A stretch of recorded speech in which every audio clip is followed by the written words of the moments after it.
My lake, my peace. 12 acres of land, an emerald blue lake, and not a soul for a quarter-mile. Maya Turner had earned every square inch of it. She leaned back on the weathered wooden dock, bare feet dangling above the glimmering water. Her dog, River, a shaggy old mutt with more bark than bite, snoozed beside her with a lazy tail thump. Morning sun filtered through the mist rising off the water, casting gold streaks across the ripples. The sounds of the world were muted here, just birdsong, the occasional splash of a fish, and the soft creak of the docks wood beneath her. It was peace. Not luxury. Not flash. Just peace. And she guarded it fiercely. Maya had bought the property 8 years ago with the life insurance payout from her father's death. While other people might have seen remote lakeside land in central Georgia as a retirement fantasy, Maya saw it as a reset button. Back then, she'd been Maya Turner, city infrastructure manager, known in Atlanta zoning circles for being meticulous, unflinching, and, depending on who you asked, intimidating. She could recite municipal code like scripture. But she burned out fast. Bureaucracy, political pressure, and being the only Black woman in every room had its cost. Now, at 38, her title was property owner, and her days were spent tending native wildflowers, running solar diagnostics on her off-grid home, and fishing when the mood struck. A woman didn't need much when she had clean water, her own land, and no one telling her what she could or couldn't plant on her front lawn. At least, that's how it used to be. Maya's eyes drifted across the lake toward the ridge on the opposite side. Willow Lake Estates, the development, had started small.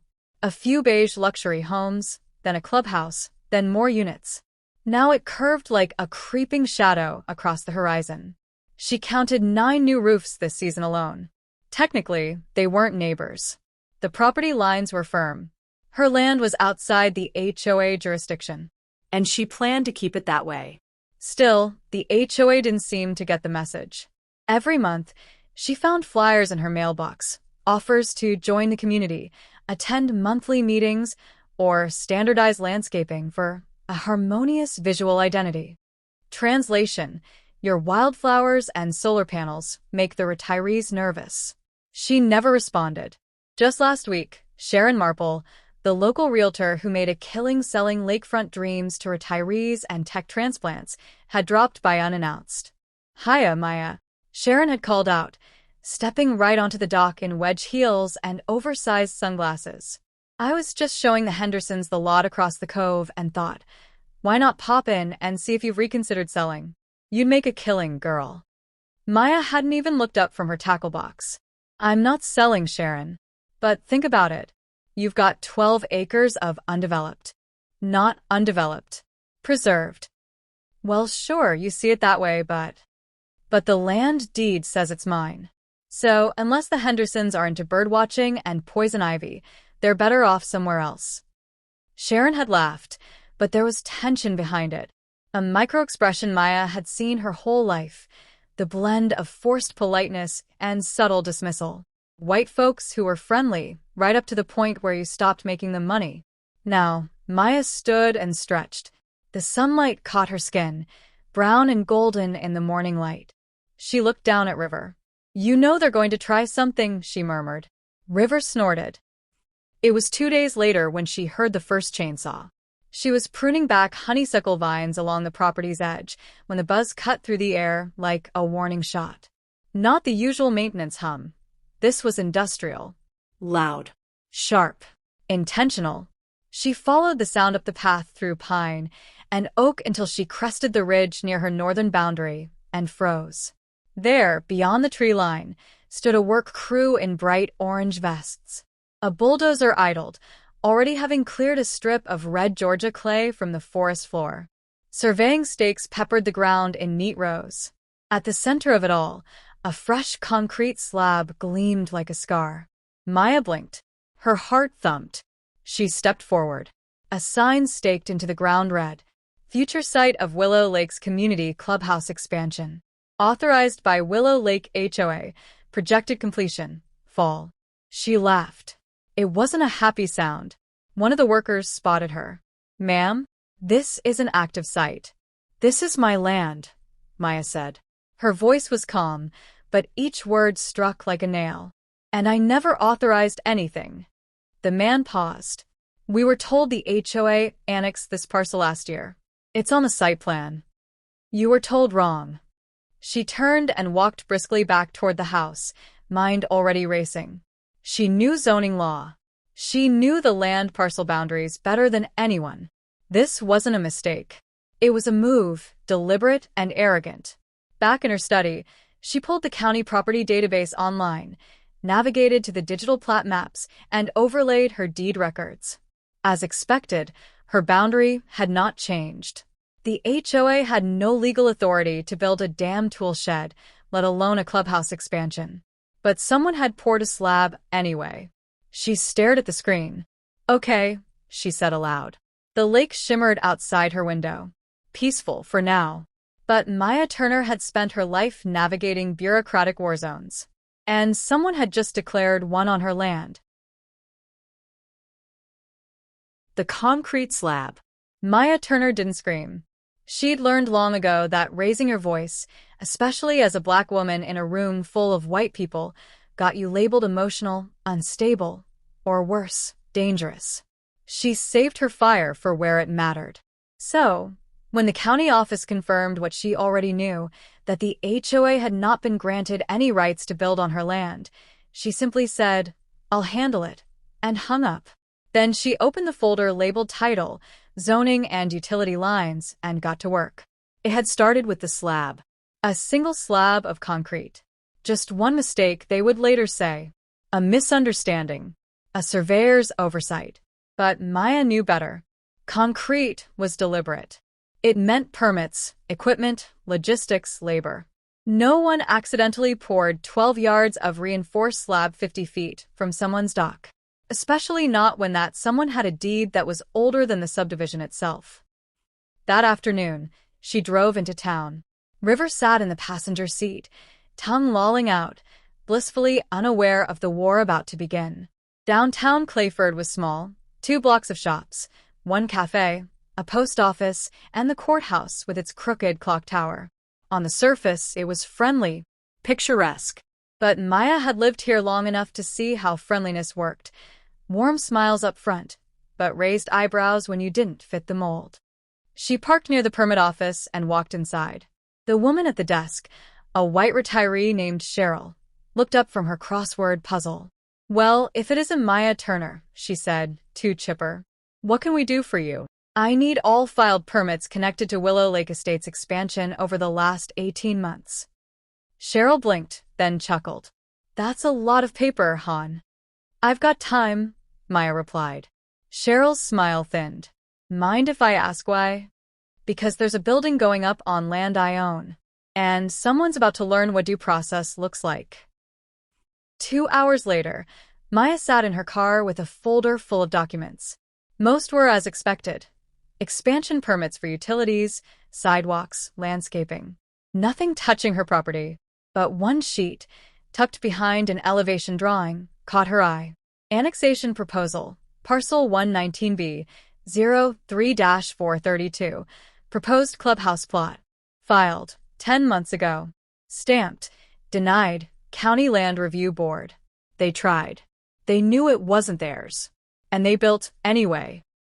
The next morning, Maya walked the half-mile trail along her lake's edge to the construction site again.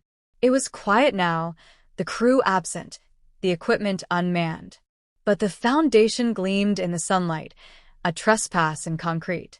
She took a photo. Then 10 more. Angles, measurements, survey markers. Back at the house, she emailed everything to the county code enforcement officer, CC'd her lawyer, and saved copies to the cloud. Then she made a pot of tea and waited. It didn't take long. That evening, her phone buzzed. Dean Rutledge, HOA President, Willow Lake Estates. She let it go to voicemail. Then he called again. She answered on the 3rd ring. Maya Turner. "Maya," said a smooth, practiced voice, "this is Dean Rutledge. I believe there's been a bit of confusion." "No confusion on my end." "Well, then allow me to clarify. We're very sorry for the mix-up with the property lines. Our records indicated the land was approved for clubhouse use under the latest community annex. I've seen your records. The county denied your request. A pause. Yes, well, that denial must not have made it into the construction file. I'm issuing a cease and desist tomorrow morning. If anyone steps foot on that slab again, they'll be trespassing. Dean's voice took on a polite, poisonous tone. Maya, there's no need for lawyers or formal filings. Why don't we talk this out? Perhaps over dinner. My wife and I would be happy to host. I'm sure you would. He chuckled. You know, you're part of this community too, whether you like it or not. No, Dean. I'm next to your community, and that makes all the difference. She hung up. That weekend, Maya took River for a walk around the public park near the subdivision. It gave her a better view of what Willow Lake Estates had become. Landscape perfection. Rows of identical homes with ornamental trees, white rock paths, and American flags. A blonde couple in matching tennis gear stared at her as she passed. A child's voice piped, "Mom, who's that?" And the reply came too loudly. "She's not one of us, baby." Maya smiled. Not in kindness. In recognition. They thought they could outmaneuver her. Ignore her. Maybe even intimidate her. But they forgot one thing. She knew the rules better than they did. They forgot who I am. Monday morning arrived with a kind of humid stillness that signaled a storm coming. Maya Turner stood on her screened porch with a steaming mug of coffee, watching the lake. River snoozed at her feet, one ear twitching at the occasional bird call. Peace for now. But Maya knew better than to mistake stillness for safety. She had once loved this kind of quiet. It reminded her of summers in her grandmother's backyard in Macon, sweet tea in hand, cicadas screaming like angry prophets, and her aunts debating everything from scripture to zoning codes. That's where she'd learned two things: how to hold her tongue and how to hold her ground. But lately, that quiet had been replaced with something else. She could feel it in the glances from neighbors she didn't recognize, in the unfamiliar cars that slowed in front of her driveway but never stopped, in the sudden uptick of accidental trespasses by HOA dog walkers who acted surprised to find out the lake didn't belong to them. Maya had spent the last 2 weeks doing what she did best, digging through paper trails.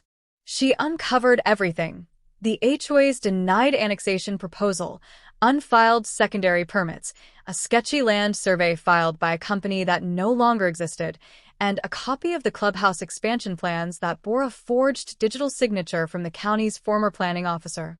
She didn't raise hell. She built a case. She compiled it all into a neatly organized folder with cross-referenced zoning codes and timestamps. She submitted it quietly to the county, then followed up with her own attorney, Kendra Moore, a former law school classmate who owed her a favor. But Maya's silence didn't go unnoticed. That Wednesday, while she was tending her vegetable garden, she noticed a drone buzzing above her head. Not a toy, it had high-res cameras and hovered like it was on assignment. She pulled out her phone and filmed it, then walked back inside and filed a privacy violation complaint with the FAA. Later that night, a noise complaint was filed against her property. She hadn't played music, hadn't hosted a single soul, but the report said there was loud partying with unregistered guests. The sheriff's deputy who came out was an older black man named Daniels. He'd been to her place before, years ago, for a lost dog report. He stood awkwardly at her porch. "This is stupid, Maya, but I have to check." "I know," she said, handing him a glass of water. He looked around. "You alone out here?" "Me and River." He sighed. "Some folks don't like that you're standing your ground. I don't like that they think I won't." The following Saturday, Maya received a hand-delivered letter from the Willow Lake HOA Legal Committee requesting a mandatory mediation session to resolve property boundary confusion and ongoing tensions impacting community morale. It was laughable, but what caught her attention wasn't the mediation, it was the new signature on the letter. Dean Rutledge had stepped down, and in his place, Sharon Marple, the smiling real estate agent who once called Maya honey while offering her a check to give up her land. Now, she was running the show. Maya sat back in her chair and reread the letter. "Let them come," she murmured. The mediation took place in the conference room of the county administration building. Maya wore a sharp linen blazer over jeans and boots. She brought two things with her: the legal folder and her silence. Across from her sat Sharon, two HOA board members, and their attorney. "I just want to say, before we begin," Sharon started, voice syrupy sweet, "we value you, Maya. We really do. The HOA is about unity, and it's such a shame this has gotten so tense." Maya didn't blink. Their attorney slid a folder across the table. "We'd like to propose a settlement. The HOA will purchase the disputed portion of land, plus a modest buffer zone, at fair market value." Maya opened the folder. $50,000. She laughed. Out loud. "That's barely the price of the slab you poured without permission," she said. "Not to mention trespass, permit fraud, and harassment." The attorney cleared his throat. "We don't think it's in anyone's interest for this to go to court." "Neither do I," Maya said, rising. She pulled a flash drive from her bag and slid it across the table. "That's a copy of the formal complaint I filed with the state zoning board, including forged permit filings, falsified boundary records, and illegal construction documentation." Sharon's smile collapsed. "Don't worry," Maya added. "You'll get the full legal version soon enough.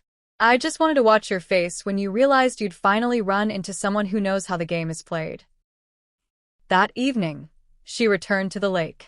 The concrete slab was still there, cold, arrogant, and unfinished. But soon it would be gone. She reached down and picked up a small rock from the water's edge, turned it over in her hand, then tossed it.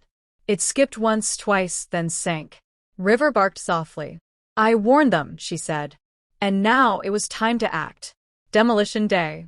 The morning mist clung to the lake like a silk veil, thin and fragile, as though the earth itself was holding its breath.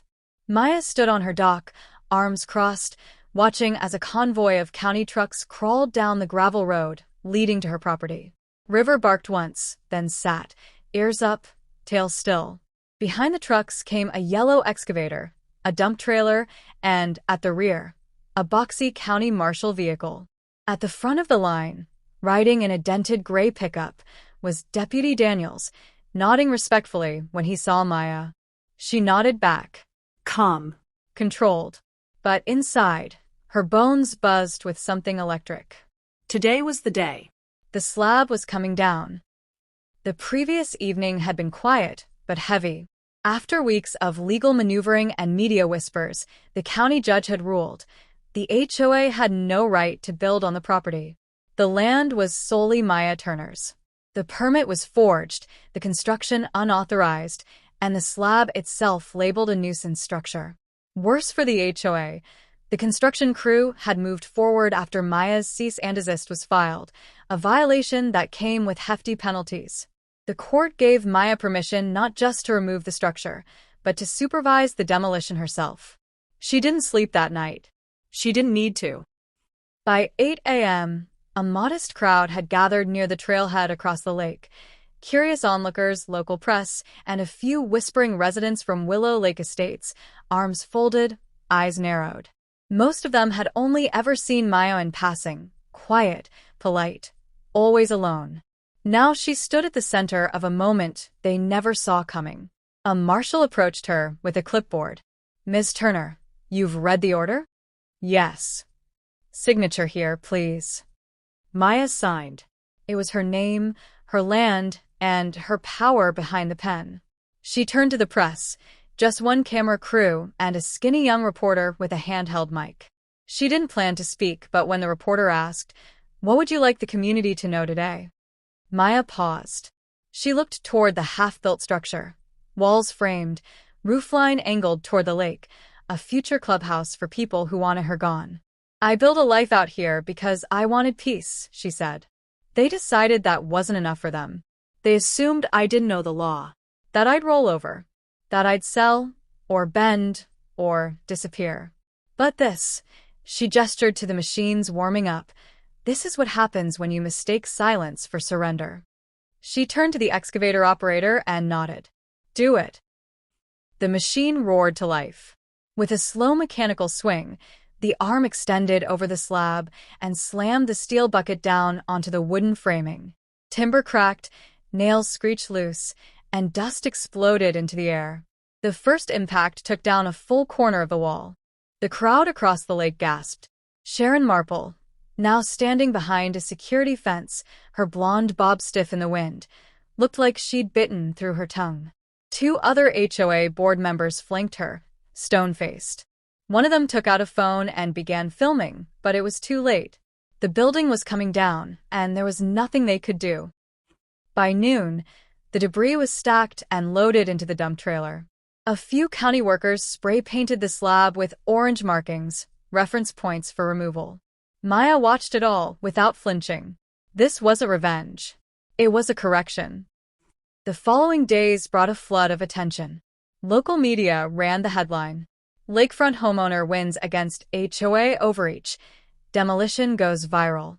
Bloggers picked it up. Social media posts exploded. There was even a short-lived hashtag. #SlabJustice. Most comments were supportive, but not all. Some accused her of being combative or vindictive. Others questioned why she wouldn't just work with the community. Maya didn't reply. She let the facts speak. Her land, her rights, their illegal structure. Eventually, the noise died down, but something had changed. 2 months later, a letter arrived from the State Conservation Board. After a recommendation from the county, her property had been reviewed and designated a protected watershed zone. No development. No future annexation. It was hers forever. She framed the letter and hung it in her hallway, next to a photo of her grandmother in church whites, standing on her porch in Macon with the same steel-eyed defiance Maya now carried. One evening, as the sun dipped low and the lake turned bronze, Maya sat on her dock with river curled beside her. The breeze was warm, the water still. In the distance, a pair of kayakers drifted, careful to stay on their side of the boundary line. Maya didn't wave. She didn't need to. They knew now. Peace had a price, and she'd paid it in full.